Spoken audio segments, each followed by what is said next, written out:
After the Connecticut school shooting that left 20 young children and 6 adults dead, the decades-old debate over U.S. gun laws is back on the table. Shame on the NRA! For this group of protesters in Washington, the biggest culprit is the National Rifle Association. I've always thought that the NRA has bought Congress, and that has to stop happening. The powerful gun lobby is a staunch supporter of the Second Amendment's right to bear arms. But after one of the worst massacres in U.S. history, it's facing widespread criticism. I think that the events in Newton, Connecticut are going to be like what 9/11 was to the war on terror.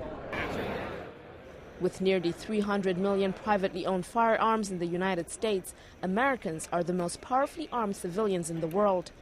Among their weapons of choice is the Bushmaster, an assault rifle that can penetrate steel armors, and that was used by the gunman at the school. Obama's presidency has been marred by several mass killings, and at the vigil service for the 26 victims, he vowed to finally take action in a speech that didn't once mention guns. No single law, no set of laws can eliminate evil from the world or prevent every senseless act of violence in our society. But that can't be an excuse for inaction.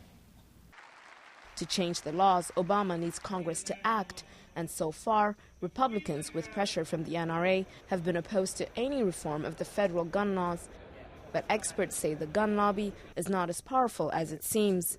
The fact is, they have a very loud bark, but they have very little bite.